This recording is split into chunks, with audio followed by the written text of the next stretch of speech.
बदललेल्या वातावरणामुळे मान्सूनच्या प्रवासाची गती कमी होण्यास सुरुवात झालेली आहे। त्यामुळे मान्सूनचा प्रवास पूर्णपणे रखडला असून किमान 10 जूनपर्यंत तरी मान्सूनचा प्रवास थांबणार असल्याचा अंदाज हवामान विभागाने वर्तवला आहे। त्यामुळे शेतकऱ्यांना पेरणीची घाई न करण्याचं आवाहन करण्यात आलं आहे। चिपळूण तालुक्यातील सर्वच धरणं ओव्हरफ्लो झालेली आहेत। कापसाळ, खोपड, तांबी, रिकटोली, कुडप ही धरणं जी ती पूर्ण क्षमतेने भरली आहेत। धरणांच्या सांडव्यावरनं पाणी वाहू लागल्यानं निसर्गाचं सौंदर्य खुललंय। शहापूरमध्ये 3 दिवसांच्या विश्रांतीनंतर पावसाने जोरदार हजेरी लावली आणि यामुळे दुबार भात शेती करणाऱ्या शेतकऱ्यांना मोठा दिलासा मिळाला।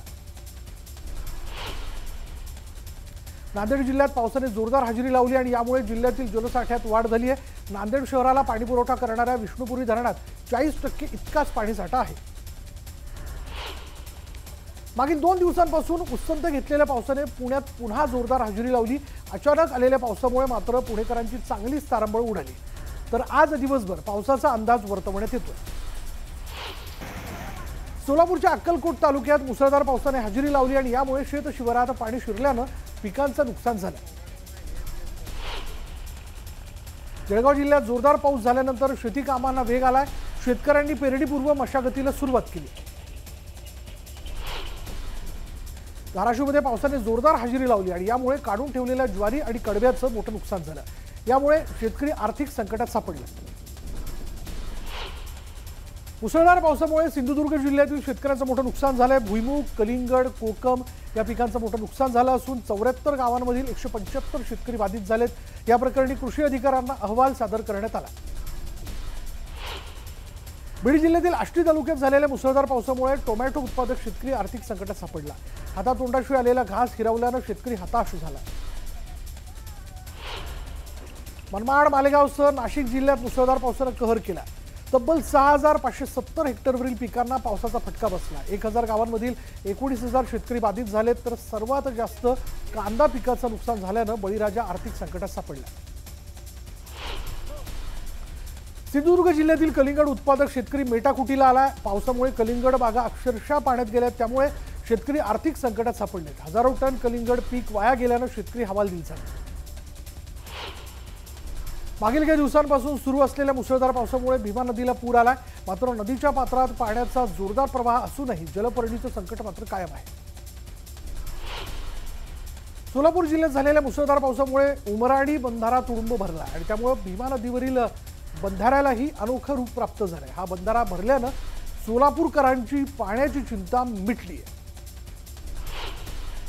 नाशिकच्या कुंभमेळ्याच्या तारखा जाहीर करण्यात आलेल्या आहेत। कुंभमेळ्यात 42 ते 45 पर्वस्नान होणार आहेत। 31 ऑक्टोबर 2026 पासून ते 24 जुलै 2028 पर्यंत कुंभमेळा सुरू राहणार आहे। कुंभमेळ्याच्या निमित्ताने 4000 कोटी रुपयांच्या निविदा काढल्याची माहिती जी ती मुख्यमंत्री देवेंद्र फडणवीस यांनी दिली आहे। तर जलसंपदा मंत्र्यांनी चांगली योजना तयार केल्याचं म्हणत फडणवीसांनी गिरीश महाजनांचं कौतुक केलं।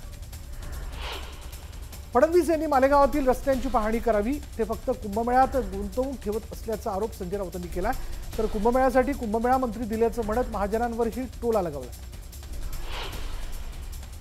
वैष्णवी हगवणे हुंडाबळी प्रकरणानंतर समाजातील चुकीच्या प्रथांना आळा घालण्यासाठी सकल मराठा समाजाने आक्रमक पाऊल उचलत आत्मपरीक्षण बैठक घेतली। या बैठकीत विवाहासाठी एक आचारसंहिता तयार करण्यात आलेली आहे। सुनांचा छळ करणाऱ्यांशी रोटीबिटीचा व्यवहार करणार नाही असा निर्धार करण्यात आला। फेसटाईम कॉलमुळे निलेश चव्हाण ट्रेस झालाय। घटस्फोटित मैत्रिणीला घेऊन फिरणं निलेश चव्हाणला महागात पडलं असून पिंपरी पोलिसांनी निलेश चव्हाणवर कारवाई केली।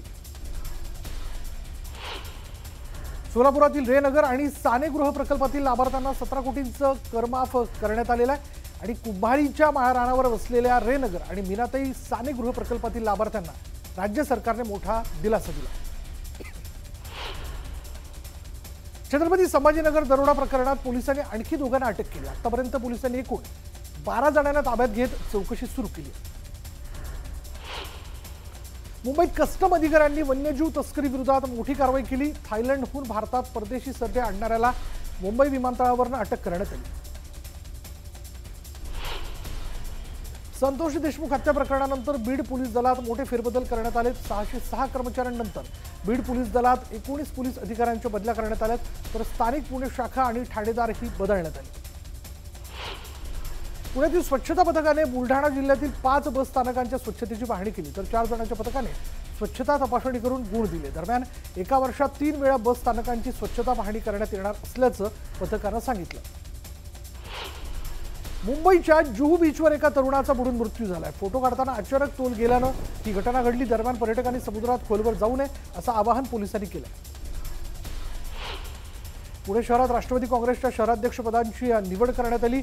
पुणे शहर पूर्वच्या शहराध्यक्षपदी सुनील टिंगरे तर पुणे शहर पश्चिमच्या शहराध्यक्षपदी सुभाष जगताप यांची वर्णी लागली. या दोन्ही नावांवर अजित पवारांनी शिक्कामोर्तब केलं.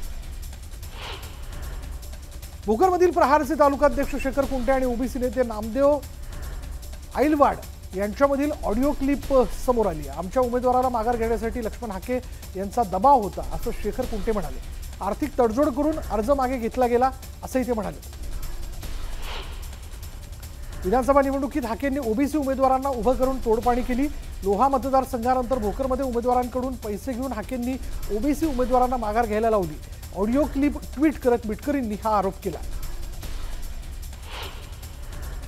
ज्यावेळेस लाडकी बहीण योजना आली त्यावेळेस आम्हाला जास्त वेळ मिळाला नाही. लगेच निवडणुका आल्या आणि त्यामुळे तपासणी करण्यासाठी वेळ मिळाला नाही. आम्ही आवाहन केलं होतं, ज्यांना गरज आहे त्यांनीच याचा लाभ घ्यावा. मात्र आता दिलेले पैसे तर परत घेता येणार नाहीत. मात्र यावर नक्की मार्ग काढू असं उपमुख्यमंत्री अजित पवार म्हणाले. शरद पवार आणि उपमुख्यमंत्री अजित पवार आज पुन्हा कार्यक्रमात एकत्र आले. वसंतदादा इन्स्टिट्यूटच्या कार्यक्रमात दोन्ही नेत्यांच्या खुर्च्या जवळ असल्यानं जोरदार चर्चांना उधाण आलं. कल्याणमध्ये ठाकरेंच्या शिवसेनेकडून ठाकरे बंधूंच्या एकत्र येण्याबाबत बॅनरबाजी करण्यात आली. कल्याण ग्रामीण आणि दिवा शहरातील प्रश्नांना वाचा फोडण्यासाठी एकत्र येण्याचं आवाहन करण्यात आले. बॅनरवर ठाकरे बंधूंचा एकत्रित फोटो लावण्यात आल्यानं जोरदार चर्चांना उधाण आलं. पालकमंत्री पदावरून काही अडलं का असं म्हणत नाशिकच्या पालकमंत्री पदाच्या प्रश्नावर मुख्यमंत्री फडणवीसांनी सवाल विचारत उत्तर दिलं. माणिकराव कोकाटेंनी शेतकऱ्यांबाबत जपून बोलावं, काही गोष्टी मनात ठेवायच्या असतात. अजित पवारांनी माणिकराव कोकाटेंना हा सल्ला दिला.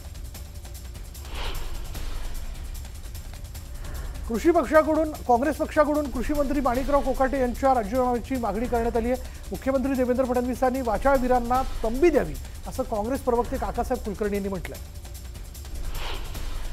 कृषी खातं जबाबदार खातं आहे, कृषी खातं शिक्षा आहे असं मांडणाऱ्यांमुळे राज्यात शेतकऱ्यांचं काय भलं होणार आहे असं म्हणत राऊतांनी कृषी मंत्र्यांच्या वक्तव्यावरनं जोरदार टीका केली.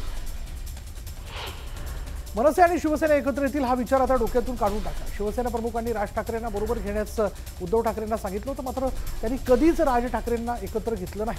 उद्धव ठाकरे स्वार्थापोटी काही करू शकतात असा मोठा गोप्यस्फोट संजय शिरसाटांनी केला.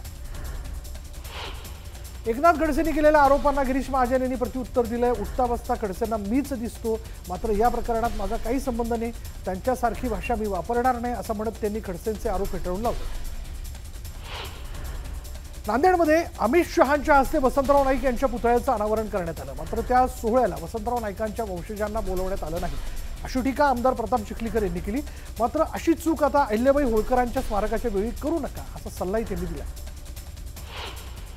गुलाबराव पाटलांनी संजय राऊतांवर केलेल्या टीकेचा संजय राऊतांनी चांगलाच समाचार घेतला. लोकांचं तोंड काळं करायला निघालेले पालकमंत्री राज्याचं तोंड काळं करतात असा हल्लाबोल संजय राऊतांनी केला. कुडाळ तालुक्यातील 2 कोटींहून अधिकची नुकसान भरपाई पूरग्रस्तांना अद्यापही मिळालेली नाही. याकडे सत्ताधाऱ्यांचं लक्ष नसल्याचं महायुती सरकार अकार्यक्षम ठरतंय अशी टीका माजी आमदार वैभव नाईक यांनी केली. पुढे आंदोलन एकत्र केलं म्हणून पक्ष एकत्र आला असं होतं नाही असं म्हणत शिवसेना आणि मनसेच्या युतीच्या चर्चांवर योगेश कदमांनी टोला लगावला.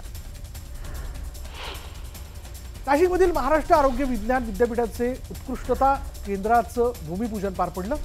मुख्यमंत्री देवेंद्र फडणवीस यांच्या हस्ते भूमिपूजन पार पडलं. उपमुख्यमंत्री एकनाथ शिंदे रत्नागिरी जिल्ह्याच्या दौऱ्यावरती आहेत आणि यावेळी रुग्णालयाच्या लोकार्पणानंतर उद्योगमंत्री उदय सामंतांनी गाडीचं सारथ्य केलं. रुग्णालयासाठी 72 कोटी मंजूर करणारा एकमेव नेता एकनाथ शिंदे आहेत. शिंदे जिथे जातात तिथे चांगलंच करून येतात असं म्हणत उद्योगमंत्री उदय सामंतांनी एकनाथ शिंदेंचं कौतुक केलं. सातारा जिल्हा नियोजन समितीच्या वार्षिक निधी अंतर्गत सातारा पोलीस दलाला 16 स्कॉर्पिओ गाड्या, 16 स्कूटी आणि 3 मोठ्या पोलीस व्हॅन देण्यात आलेल्या आहेत आणि या सर्व वाहनांचं पालकमंत्री शंभूराज देसाई यांच्या हस्ते लोकार्पण पार पडलं. डहाणू आगारामध्ये आमदार विनोद निकोले यांच्या पाठपुराव्यामुळे 14 नवीन बस दाखल झालेल्या आहेत। या बसेसचा लोकार्पण सोहळा आमदार निकोले यांच्या हस्ते पार पडला। यावेळी विनोद निकोले यांना बस चालवण्याचा मोह आवरता आला नाही। पुण्याच्या पुरंदर तालुक्यात होत असलेल्या आंतरराष्ट्रीय विमानतळाला शेतकऱ्यांचा विरोध कायम आहे आणि आता पुरंदर तालुक्यातील बाधित गावांमधील शेतकरी विमानतळ रद्द करण्यासाठी राष्ट्रपती द्रौपदी मुर्मू यांना एक पत्र पाठवणार आहे। पत्रातून विमानतळ रद्द करण्याची मागणी करणार आहेत। गावासाठी अधिग्रहण केलेल्या विहिरीला विरोध केल्यामुळे सिल्लोड तालुक्यातील मांडगाव इथल्या महिला उपसरपंचासह पती आणि सासऱ्यावर सिल्लोड ग्रामीण पोलीस ठाण्यामध्ये गुन्हा दाखल करण्यात आला। ग्रामसेवक विहिरीचा ताबा घेण्यासाठी गेले असता उपसरपंचाच्या पतीने अरेरावी केल्याप्रकरणी कारवाई करण्यात आली। बीडच्या गेवराई शहरातील निधी बँकेत कोट्यवधींचा घोटाळा समोर आलाय। श्री मंगलनाथ मल्टिपल निधी बँकेच्या ठेवीदारांचे कोट्यवधी रुपये अडकलेत, त्यामुळे संचालकांवर गुन्हा दाखल करून तात्काळ पैसे देण्याची मागणी ठेवीदारांनी केली। आजपासून 31 जुलैपर्यंत खोल समुद्रातील मासेमारीवर बंदी घालण्यात आली आहे। या कालावधीत खोल समुद्रात मासेमारी करणाऱ्यांवर मत्स्य विभागाकडून कठोर कारवाई केली जाणार आहे। माशांच्या प्रजनन काळात त्यांच्या संख्या वाढीचं प्रमाण अबाधित ठेवण्यासाठी हा निर्णय घेण्यात आला। पुणे जिल्ह्याच्या आंबेगाव तालुक्यातील खडकवाडी धुमाळस्थळ इथे लाकडी बराकीत साठवून ठेवलेला कांदा अज्ञात व्यक्तीने पेटून दिला आणि त्यामुळे शेतकऱ्यांचं मोठं आर्थिक नुकसान झालं। वाशिम जिल्ह्यात नक्की चाललंय तरी काय असा सवाल उपस्थित होतोय। एका महिलेची खासगी रुग्णालयात प्रसूती झाल्यानंतर तिच्या पोटात कापडी तुकडा राहिल्याची गंभीर बाब समोर आली आणि या महिलेच्या पोटातील हा कापडी तुकडा संभाजीनगरमधील डॉक्टरांच्या निष्कर्षास आल्यानंतर त्यांनी ऑपरेशन करून तो तुकडा बाहेर काढला। या प्रकरणी तक्रार दाखल केल्यानंतर ही पोलिसांनी कारवाई केलेली नाही। वाशिमच्या जिल्हा सामान्य रुग्णालयातील धक्कादायक प्रकार समोर आलाय। अपेंडिक्सच्या शस्त्रक्रियेदरम्यान रुग्णाच्या पोटाची त्वचा भाजली आणि या प्रकरणी तांत्रिक बिघाड असल्यानं अनावधानानं ही घटना घडल्याचं थातूरमातूर कारण रुग्णालयाकडून देण्यात आलं। या प्रकरणी तक्रार दाखल करूनही पोलिसांनी तपास सुरू न केल्यानं रुग्णासह नातेवाईकांनी संताप व्यक्त केला। हिंगोली जिल्ह्यात हळद लागवडीला सुरुवात झाली आहे। यंदा पाऊस लवकर आल्यानं शेतकऱ्यांनी हळद लागवडीला सुरुवात केली। छत्तीसगडमध्ये सुरक्षा दलांना स्फोटातून ठार करण्याचा माओवाद्यांचा कट सुरक्षा दलाने उधळलाय। 10 आयडीची स्फोटकं माओवाद्यांनी पेरून ठेवली होती। माओवाद्यांनी 10 जूनला देशव्यापी बंद पुकारण्याचं आवाहन केले। माओवाद्यांचा नेता बसवराजू ठार झाल्यानं त्यांनी बंदची हाक दिली। दरम्यान माओवादी देशभरात स्मारक सभांचंही आयोजन करणार आहे।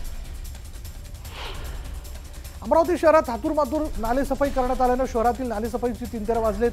नाल्यात सफाई केल्याचं फक्त दिखावा करण्यात आल्यानं नागरिकांनी संताप व्यक्त केला। नंदुरबारमध्ये कृषी विभागाच्या पथकानं महाराष्ट्रात प्रतिबंधित असलेल्या बीटी बियाणांची विक्री करणाऱ्या एका व्यक्तीला ताब्यात घेतलंय। त्याच्याकडून तब्बल 2 लाखांची बियाणं जप्त करण्यात आली। नंदुरबार जिल्ह्यात जिल्हा परिषदेच्या शाळा कुडाच्या झोपडीत भरत असल्याचं समोर आलं। तातडीनं उत्तम दर्जाच्या शाळेत वर्ग घेण्याची मागणी नागरिकांनी केली। पोलीस पडताळणी केल्याशिवाय परप्रांतीयांना नोकरी देऊ नका असं आवाहन आमदार सुधाकर अडबालेंनी केलंय। गुन्हेगारीच्या घटना टाळण्यासाठी त्यांनी गृह विभागाला पत्र लिहून ही मागणी केली। बेळगाव दाभाडे नगर परिषदेत दिव्यांग कल्याण निधीचं वितरण करण्यात आलं। 283 लाभार्थ्यांना 90 लाखांचे प्रारूप धनादेश वाटप करण्यात आले। जळगाव जिल्हा परिषदेचे 209 कर्मचारी सेवानिवृत्त होणार आहेत। जिल्ह्यातील विविध जिल्हा परिषद शाळांमधील कार्यरत 153 शिक्षक आणि 56 कर्मचाऱ्यांचा यामध्ये सहभाग आहे। मालेगावमध्ये बनावट जन्मदाखल्यांचा घोळ असल्याचं समोर आलं आणि यावेळी पालिकेने 3000 जन्मदाखले जे रद्द केले। मात्र जन्मदाखले रद्द केलेल्यांच्या विरोधात मुंबई उच्च न्यायालयात याचिका दाखल करण्यात आली। जळगाव जिल्हा पोलीस दलात बदली प्रक्रियेला सुरुवात करण्यात आली। 79 ग्रेड PSI आणि ASI यांच्या बदल्या करण्यात आल्यात। पोलीस अधीक्षक महेश्वर रेड्डींच्या आदेशाने बदली करण्यात आली। सांगोल्याच्या जवळे गावात जिल्हा परिषद शाळेमध्ये जिल्हा परिषद शाळेत प्रवेश घेतल्यास घरपट्टी माफ करण्याचा निर्णय घेण्यात आला। जिल्हा परिषद शाळा टिकवण्याकरता शारदा देवी अभियान राबवण्यात आलं।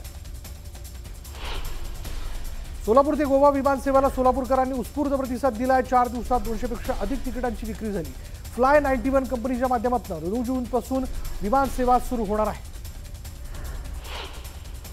नागपूरच्या नेऊरवाडामध्ये वाघाच्या हल्ल्यात एका शेतकऱ्याचा मृत्यू झाला। रवी कवडू काल सरपे असं मृत शेतकऱ्याचं नाव आहे। शेतीचं काम करताना ही घटना घडली। दरम्यान वन्य प्राण्यांचा बंदोबस्त करण्याची मागणी नागरिकांनी वन विभागाकडे केली। कोल्हापुरात वृद्धेचा कोरोनामुळे मृत्यू झालेला आहे। पाचगावमधील महिलेचा कोरोनाने मृत्यू झाला। गेल्या 4 दिवसांपासून तिच्यावरती उपचार सुरू होते। साताऱ्यात देखील कोरोनाचा पुन्हा शिरकाव झाला असून कोरोनामुळे एकाचा मृत्यू झाला तर 2 जणांना कोरोनाची लागण झाली आहे। तर कराडमधील रुग्णालयात 2 कोरोना बाधितांवर उपचार सुरू आहेत।